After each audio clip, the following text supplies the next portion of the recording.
Good morning, good morning. It's that time of the day again. It's first chapter fun. It is Sunday.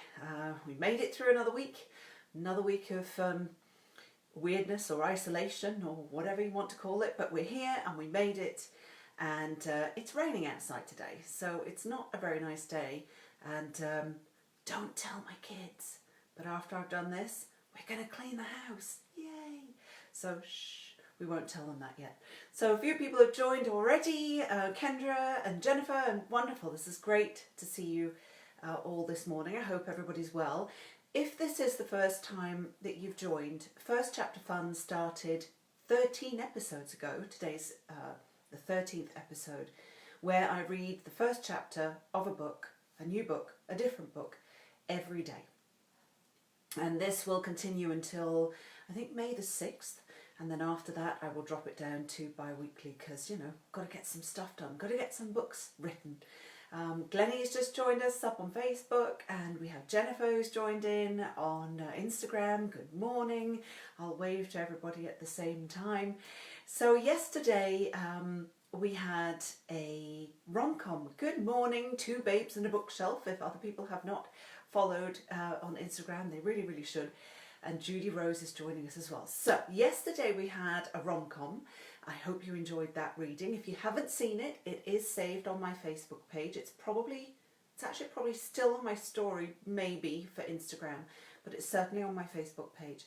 And today we're going back to thrillers. So today I have a book by McKenzie. This is the one I'm reading from today.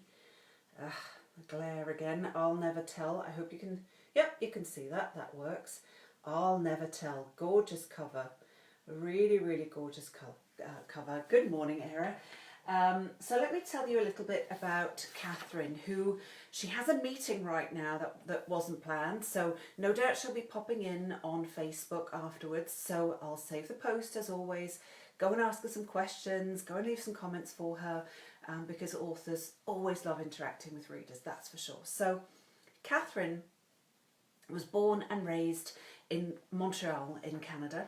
She's a graduate of McGill in history and law, and Catherine practices law in Montreal. She's an avid runner and a skier, and she's the author of numerous bestsellers, including Hidden, Fractured, The Good Liar, which I have right here, and I'll Never Tell. And her novels have been translated into multiple languages. Her next book is called You Can't Catch Me and releases on June the 9th. But that's not the one I'm reading from today. Today I'm reading from I'll Never Tell.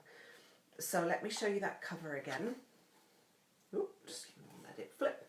Here we go. So I'll Never Tell is a thriller, and it was last year. It was a #1 Amazon bestseller, a Globe and Mail and Toronto Star bestseller. In fact, both Catherine and I were on the Globe and Mail and Toronto Star bestseller list at the same time, so that was really neat.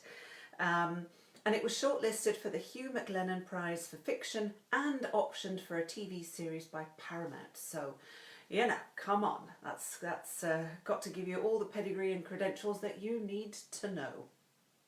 So let me read you the blurb for I'll Never Tell. What happened to Amanda Holmes? 20 years ago, she was found bludgeoned in a rowboat at the McAllister family's Camp McCaw. No one was ever charged with the crime.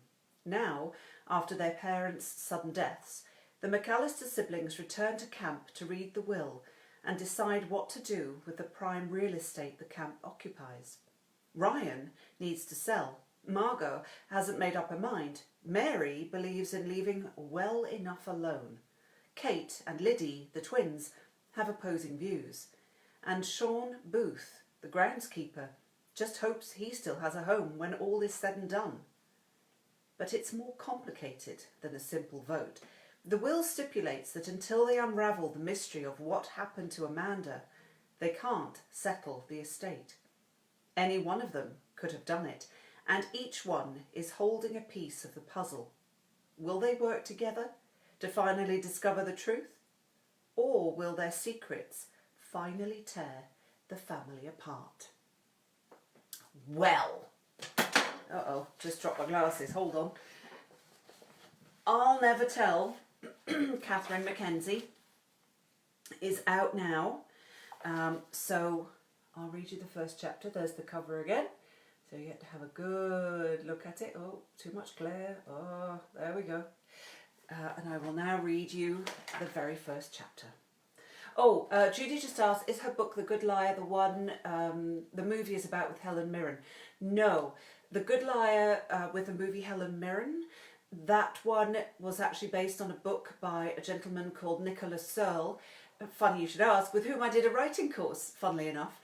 So no, different book, different stories, excellent movie, great movie, good book too. So if you haven't caught The Good Liar on movie, it's not the one that Catherine wrote. You're referring to this one. No, it's not one and the same. So now I shall read you the first chapter of I'll Never Tell. I'll Never Tell by Catherine McKenzie. Chapter 1. Amanda, July 22nd, 1998, 9 p.m. We only started the lantern ceremony my second to last year at Camp McCaw. Yet it's buried in my summer memories like the smell of smoke from the weekly campfire, the game we played that made it sound as if we were caught in a rainstorm, or the call and response of Capture the Flag as we bounded through the woods, pine and mud, sand and sunscreen. It was a simple but effective idea. Make a sky lantern out of tissue paper, candles and wire, and then write a wish on its fragile walls. You could add your real heart's desires because within hours the lanterns would be lit and released into the sky, floating up and away and landing on some faraway shore. The ceremony began at dusk a few days before the end of the July session. On that last night, I held the lantern I'd built earlier away from my body so I didn't crush it as I walked to the swimming beach along with the rest of camp. Pebbles collected in my sandals, and my best friend, Margot, giggled when I lifted my foot and gave it a good shake. "Rock forewarning," she said. "Rock-a-bye, baby. Rock, paper, scissors. Rock around the clock." "Will you hush, you two?" Ryan said with a touch of annoyance, glancing at us over his shoulder. He was Margot's older brother, 20 to our 17, a genuine adult, and the object of my penciled-in wish.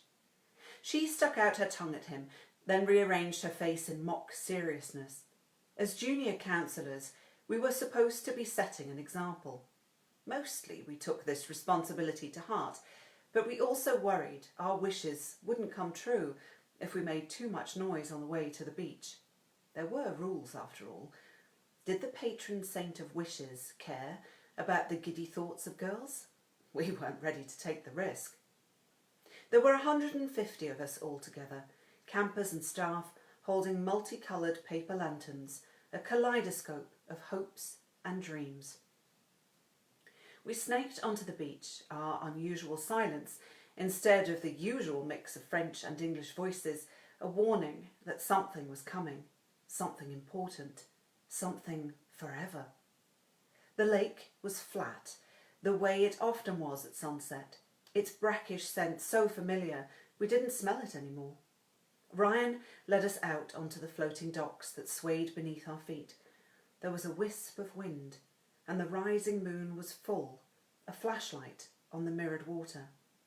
200 feet away, a small fleet of sailboats rocked gently on their moorings, their halyards pinging out an off-key melody. Someone ahead of me tripped on the edge of one of the docks. Her cargo splashed into the water. "My lantern!" The shh of 20 counsellors rippled through the night. The girl, 10, buried her face in her hands, her shoulders shaking. She won't get her wish tonight, I thought, as I tightened my grip on the stays of my own lantern, even though I knew my own hope, wouldn't come true, that the flutter in my heart was more wishful thinking than anticipation. And yet, the docks were arranged in a squared-off U. If you walked around the perimeter, you ended up back on the beach. At the halfway point, on the larger lifeguard dock, Ryan took a plastic lighter out of his pocket. The flick, flick of the flame lit up his handsome face. Every summer camp there ever was has a boy like Ryan, who leads the boys and has his pick of the girls. Back when Camp McCall was started in the 1950s, Ryan would have been holding a Zippo, a cigarette dangling from his lip. But it was 1998.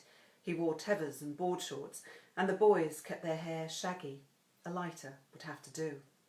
Ryan worked quickly. We were supposed to release our lanterns as close together as possible for maximum effect. As I neared him, I turned mine around, making sure my wish was pressed against my sweatshirt, because Ryan was the kind of guy who might lift it out of my hands to see what I wanted. He'd done it the summer before, in the middle of my crush. I hadn't dared write his name then. Instead, I put down something silly about staying up on a windsurfer. He'd offered me lessons, but he didn't mean it. I was only another admirer then, one of many. Not this summer, though. I'd been bold and written down who I wanted. But instead of trying to read it, he leaned in close and said, "See you on the island later." All I could do was nod as my heart jumped in my chest like a frog caught on a hot road. He flicked the lighter. He lit the candle, and I held the lantern close to me for a moment, feeling the heat seep through the thin paper. I moved forward on the dock, waiting for it to start tugging in my hands. When it did, I lifted it up and let it go, watching it join the others as I rounded the docks and stepped back onto the solid ground. When all the lanterns were headed skyward, Margot started singing Fires Burning in her sweet alto voice. We sang both the English and French versions in a round, again and again, our voices rising and falling like the boats. When our lanterns were a distant haze in the sky, Margot and I walked over to Boat Beach. We carried a canoe between us down to the water, adjusted our headlamps and climbed in. And then we paddled to the island.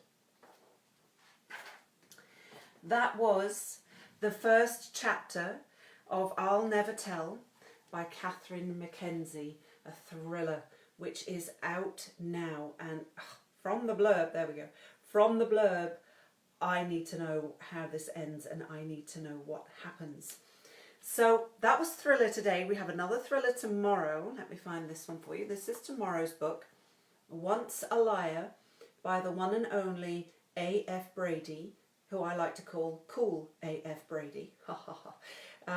This one will be tomorrow. So I hope you have a lovely Sunday. I hope you enjoyed that chapter. I hope you get some rest. I hope, here certainly it's raining and miserable, and like I said at the beginning, I'm now going to tell my kids that we're cleaning the house. Shh, don't tell them yet. And I hope you have a wonderful rest of the weekend. So stay safe and stay kind, and I'll see you tomorrow. Bye for now.